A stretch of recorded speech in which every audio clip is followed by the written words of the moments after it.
श्री स्वामी समर्थ. प्रिय भक्तांनो, आज आपण पाहणार आहोत अंतर्ज्ञानी स्वामी महाराज ही स्वामी चरित्रामधील एक परम पवित्र कथा. भक्तांनो, स्वामींच्या कथा ऐकल्याने जीवनामध्ये सुख, समाधान, शांती लाभते याचा कित्येक लोकांना अनुभव आलेला आहे.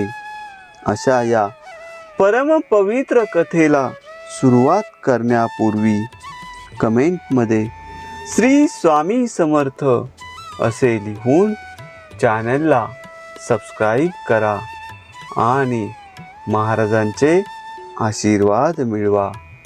श्री स्वामी समर्थ. मुंबईत सर जमशेदजी जिजीबाई दवाखान्यात सर कावसजींचे डोळ्यांचे हॉस्पिटल होते. तेथे इस्राईल जातीचा डोळ्यांचा डॉक्टर होता. त्यावेळी नाताळमध्ये कुठेतरी पिकनिकला मुंबईची मंडळी जात असत. अशीच काही मंडळी गमती खातर म्हणून अक्कलकोटला जाण्यास निघाली. त्यांच्याबरोबर हे इस्राईल डॉक्टरही निघाले. सर्वजण श्री स्वामींच्या दर्शनास आले. दर्शन घेऊन सर्वजण श्री स्वामींसमोर उभे होते. त्यात हे डॉक्टरही होते.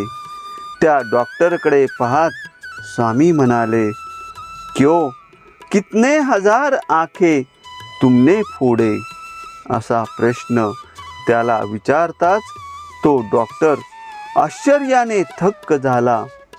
आपण डोळ्यांचे डॉक्टर आहोत हे महाराजांना कसे समजले याचा तो विचार करू लागला. महाराज हे अवतारी पुरुषच आहेत अशी सर्वांची खात्री झाली.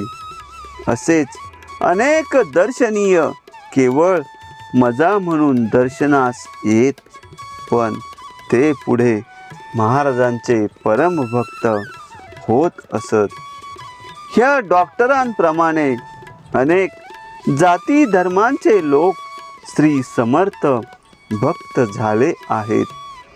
शेअर मार्केटच्या वेळी मुंबईस पुष्कळ लोकांचे नशीब फळफळायचे. एकदा अशाच एका ब्राह्मणाने त्या धंद्यात बराच पैसा कमवला. त्या ब्राह्मणाने असा विचार केला की नुसता पैसा काय कामाचा?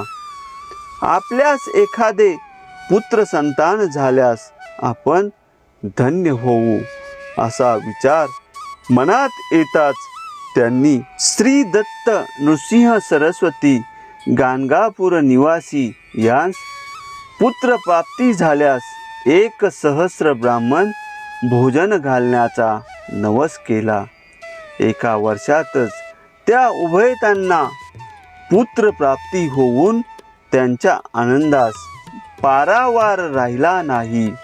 परंतु काही दिवसांतच शेअर बाजार गडगडला व लोकांचे दिवाळे निघाले. त्यामध्ये या ब्राह्मणास दारिद्र्य प्राप्त झाले. पुढे या धक्क्याने तो ब्राह्मण मृत्यू पावला. त्याच्या बायकोच्या मनात नवसाची गोष्ट घोळत होती व आपल्या हातून 1,000 ब्राह्मण भोजन कसे होणार याची तिला चिंता लागली. तितक्यात तिच्या शेजारणीने तिला उपदेश केला की गाणगापुरास जाऊन पुत्रासह श्री दत्ताच्या पादुकांची तू सेवा कर, म्हणजे श्री दत्त आपला नवस फेडून घेतील. बाईला ती गोष्ट पटली व ती गाणगापूर येथे जाऊन श्री दत्त पादुकांची सेवा तेथे करीत राहिली व माझ्या नवऱ्याचा नवस फेडून घ्यावा अशी दत्तासमोर तिने विनंती केली.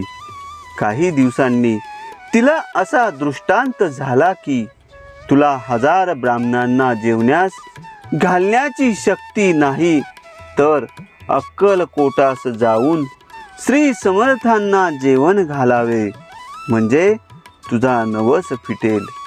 दुसऱ्या दिवशी सकाळी बाई उठून अक्कलकोटला गेली व महाराजांच्या समोर दूरवर उभी राहिली. तिला पाहून महाराजांनी तिला जवळ बोलविले व नैवेद्य करण्यास आज्ञा दिली.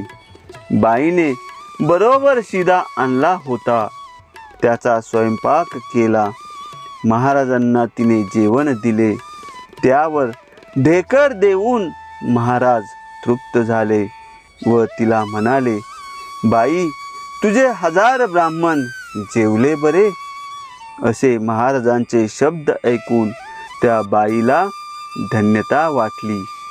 महाराजांना हे कसे समजले की मला 1000 ब्राह्मण भोजन घालावयाचे होते, याचे आश्चर्य वाटून बाईंनी महाराजांना कृतज्ञतापूर्वक नमन केले व आनंदाने मुंबईस परत गेली. अंतर्ज्ञान संतांचे असते गहन. अशा प्रकारे स्वामी चरित्रामधील ही पवित्र कथा संपन्न झालेली आहे.